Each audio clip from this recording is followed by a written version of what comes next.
مولا سبھی اور کیا چاہتا ہے، بس مغفرت کی عطا چاہتا۔ بما عصوا وکانوا یعتدون، صدق اللہ مولانا العظیم۔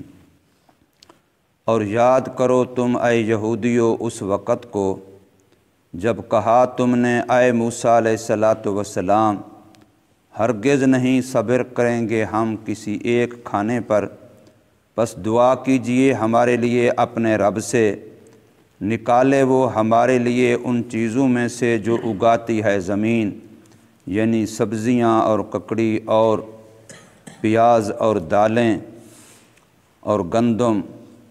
فرمایا اللہ تبارک و تعالی نے، کیا بدلے میں چاہتے ہو تم اس چیز کو جو وہ گھٹیا ہے بدلے اس کے جو وہ بڑھیا ہے؟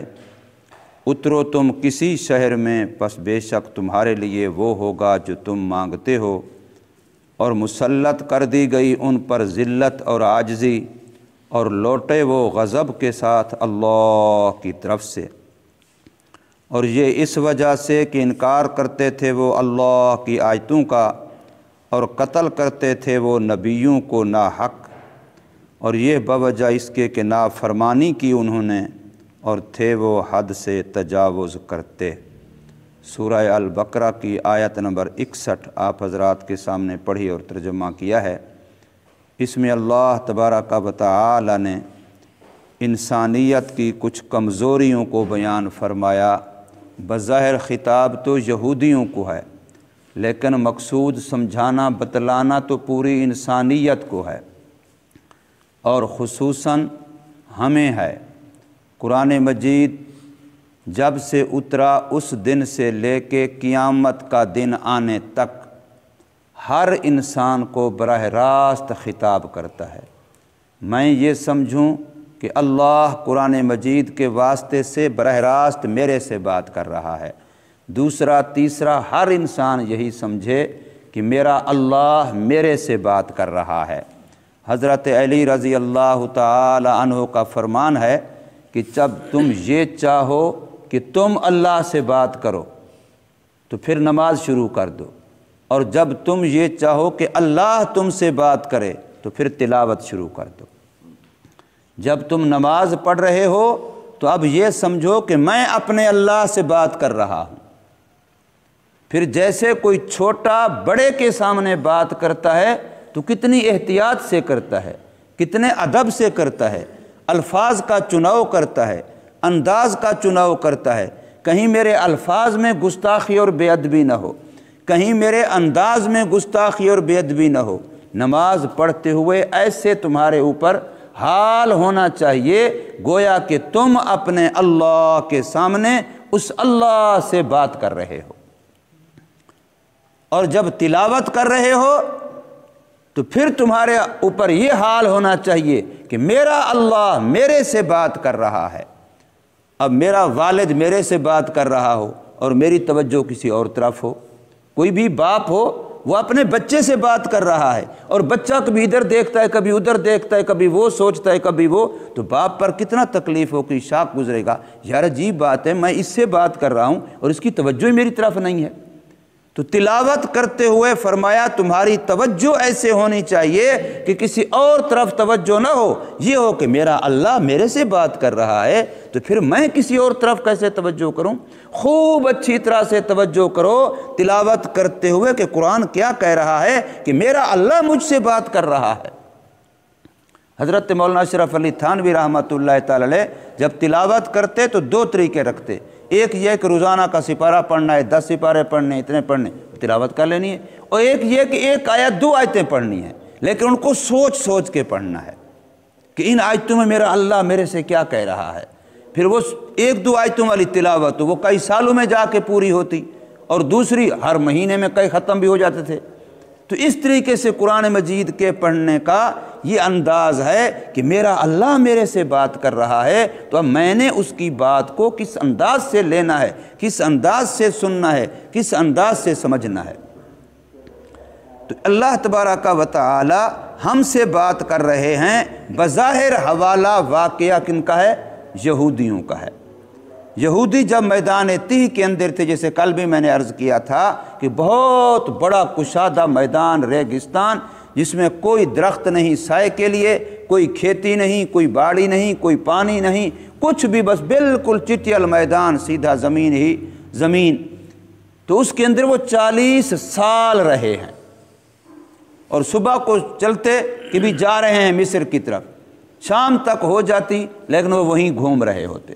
40 سال ان کو اس طریقے سے اللہ تبارک و تعالی نے رکھا، لیکن ان 40 سالوں میں بظاہر تو یہ ان پر سزا تھی کہ انہوں نے دریا عبور کرنے کے بعد، فرعون کے غرق ہو جانے کے بعد، حق تو یہ تھا کہ شکر کرتے کہ یا اللہ وہ دشمن جس نے 80,000 بچہ ہمارا ذبح کروایا ہے معصوم پیدا ہوتے وقت، وہ بندہ ظالم جس نے ہمیں شرک پر مجبور کیا، کفر پر مجبور کیا، تو نے ہماری آنکھوں کے سامنے اس کو بے یار و مددگار ڈبکیاں دے دے کے پانی میں مارا، تیرا شکر ہے، اب ہم مطمئن ہو کے تیری عبادت کریں گے۔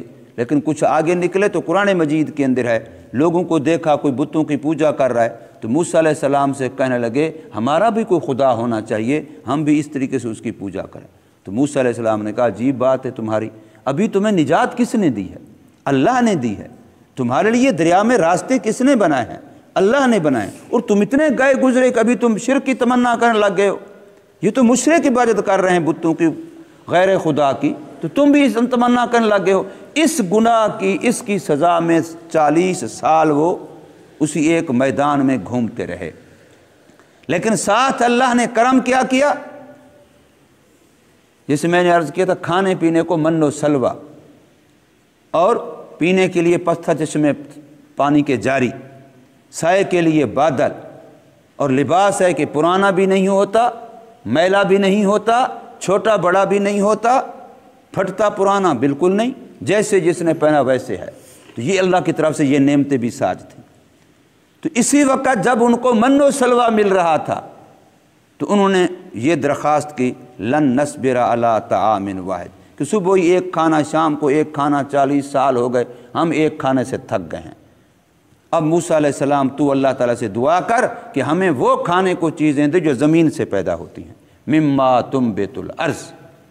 اس میں انہوں نے کچھ کے نام بھی لیے، سبزیاں ترکاریاں، بقل کہتے ہیں سبزیاں ترکاریوں کو، سبزیاں ترکاریاں ہوں، دال ہو، لہسن ہو، گندم ہو، پیاز ہو، اس طرح کی چیز زمین سے پیدا ہوتی ہے، اور یہ فطری چیز ہے۔